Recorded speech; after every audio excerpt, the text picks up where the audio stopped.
Hi అండి, నేను మీ Shilpa Vinay. Welcome to Vincy kitchen. ఈరోజు మనం అన్ని ఇంట్లో ఉండే అందరికీ అందుబాటులో ఉండే వస్తువులతోనే టేస్టీ ఐస్ క్రీమ్ని ఎలా తయారు చేసుకోవాలో చూద్దాము. ఈ టిప్స్ ఫాలో అవుతూ చేశారంటే మీరు కూడా బీటర్, క్రీమ్ ఇవేమీ లేకుండా చాలా సాఫ్ట్ ఐస్ క్రీమ్ని తయారు చేసుకోవచ్చు. చూసారు కదా ఐస్ క్రీమ్ ఎంత సాఫ్ట్గా ఉందో.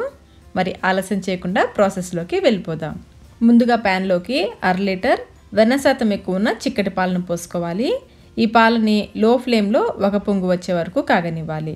పైన మేగడ పట్టకుండా మధ్య మధ్యలో కలుపుకుంటూ ఈ పాలని కాగనివ్వాలి. పాలు చూడండి పొంగొస్తున్నాయి కదా. ఇప్పుడు ఒకసారి కలుపుకొని ఇందులో నుండి 1/2 కప్పు పాలని పక్కకి తీసి పెట్టుకోవాలి. ఇప్పుడు ఈ పాలని ఒక గిన్నెలోకి పోసేసుకుని పూర్తిగా చల్లారనివ్వాలి. మిగిలిన పాలల్లో 1/3 కప్పు పంచదార, 1/2 కప్పు కంటే కొంచెం తక్కువ, 1/2 కప్పు కంటే కూడా కొంచెం ఎక్కువ 1/3 కప్పు పంచదార వేసుకొని ఇలా కలుపుకుంటూ ఈ పంచదారని పూర్తిగా కరిగించుకోవాలి. ఫ్లేమ్ లోనే ఉండాలండి. పంచదార పూర్తిగా కరిగిన తర్వాత మరొక 5 నిమిషాల పాటు ఈ పాలని బాగా కాగనివ్వాలి. మనం పక్కకు తీసి పెట్టుకున్న పాలు పూర్తిగా చల్లారిన తర్వాత 2 టేబుల్ స్పూన్ల కస్టర్డ్ పౌడర్ వేసుకోవాలి. మీ దగ్గర కస్టర్డ్ పౌడర్ అందుబాటులో లేకపోతే కార్న్ఫ్లోర్ అయినా వేసుకోవచ్చు. పాలు పూర్తిగా చల్లారిన తర్వాతనే కస్టర్డ్ పౌడర్ కానీ కార్న్ఫ్లోర్ కానీ వేసుకోవాలి. వేడి మీద వేయకూడదు. ఈ కస్టర్డ్ పౌడర్ ఉండలేమి లేకుండా బాగా కలిసిపోయేలాగా కలుపుకొని పక్కన పెట్టేసుకోండి. పాలు కూడా చూడండి కొంచెం చిక్కబడ్డాయి కదా. పాలు ఈ విధంగా కాగిన తర్వాత మనం కలిపి పెట్టుకున్న కస్టర్డ్ పౌడర్ మిశ్రమాన్ని పోసేసుకోవాలి. పోసే ముందు ఒకసారి కలిపి పోసుకోండి.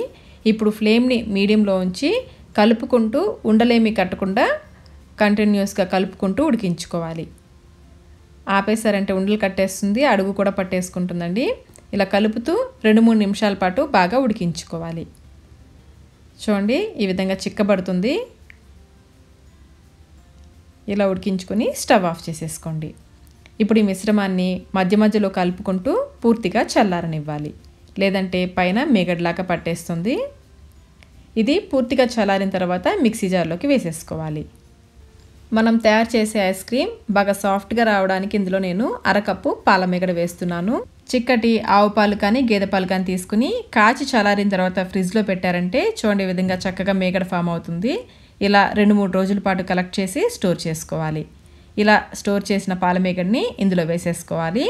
అలాగే మంచి ఫ్లేవర్ కోసం 1/2 టీ స్పూన్ వెనిలా ఎసెన్స్ కూడా వేసి మధ్య మధ్యలో ఆపుకుంటూ 1 నిమిషం పాటు గ్రైండ్ చేసుకోవాలి. మరి ఎక్కువసేపు గ్రైండ్ చేసేసారంటే ఇందులో నుంచి వెన్న సపరేట్ అయిపోతుందండి. మధ్య మధ్యలో ఆపుకుంటూ 1 నిమిషం పాటు గ్రైండ్ చేసుకోవాలి.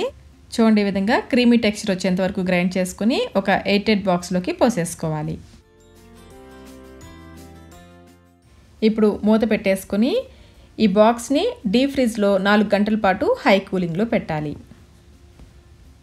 4 గంటల తర్వాత ఐస్ క్రీమ్ కొంచెం గట్టిపడి ఉంటుందండి. దీన్ని ఇందులో నుంచి తీసేసుకుని మిక్సీ జార్లోకి వేసేసుకోవాలి. ఇప్పుడు మళ్ళీ మధ్య మధ్యలో ఆపుకుంటూ 1 నిమిషం పాటు గ్రైండ్ చేసుకోవాలి. ఎక్కువసేపు గ్రైండ్ చేయొద్దండి. 1 నిమిషం పాటు మధ్య మధ్యలో ఆపుకుంటూ గ్రైండ్ చేసుకుని ఆ మిశ్రమాన్ని ఎయిర్టైట్ బాక్స్లోకి పోసేసుకోవాలి. ఈ ఎయిర్టైట్ బాక్స్ని నేను అమెజాన్లో తీసుకున్నానండి. ఐస్ క్రీమ్ చేసుకోవడానికి చాలా బాగుంది. మనం పైన బటర్ పేపర్ కానీ కవర్ కానీ ఇవేమీ పెట్టాల్సిన అవసరం లేదు. పైన మూత చాలా టైట్గా ఉంది కాబట్టి ఐస్ ఫామ్ అవ్వదు. ఇప్పుడు ఈ బాక్స్ని 8 గంటల పాటు హై కూలింగ్లో డీప్ ఫ్రిడ్జ్లో పెట్టాలి. నేను ఓవర్ నైట్ ఉంచేసాను. నెక్స్ట్ డే మార్నింగ్ అంతా చూడండి ఐస్ క్రీమ్ చక్కగా తయారైంది. బటర్ పేపర్ కానీ కవర్ కానీ ఏమీ పెట్టకపోయినా చూడండి ఐస్ అంతగా ఫామ్ అవ్వలేదు కదా. ఫ్రిడ్జ్లో నుంచి బయటకు తీసిన తర్వాత 1-2 నిమిషాలు ఆగి తీసారంటే ఐస్ క్రీమ్ ఈజీగానే వచ్చేస్తుంది. ఐస్ క్రీమ్ స్కూప్తో కానీ ఏదైనా చిన్న గుంట గరిటతో కానీ తీసుకోవచ్చు. ఈ స్కూప్ని కూడా నేను అమెజాన్లోనే తీసుకున్నాను. మీకు వీటి లింక్స్ కావాలంటే డిస్క్రిప్షన్ బాక్స్లో ఉంచుతాను, ఒకసారి చూడండి.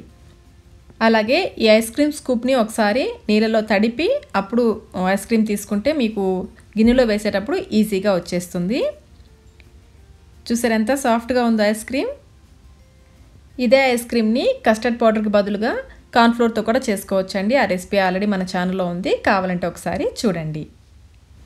పైనుంచి టూటీ ఫ్రూటీ లేదా సన్నగా తరిగిన డ్రై ఫ్రూట్స్తో గార్నిష్ చేసి సర్వ్ చేశారంటే మీరు ఇంట్లో చేశారంటే అస్సలు నమ్మరండి, అంత టేస్టీగా అంత సాఫ్ట్గా వస్తుంది.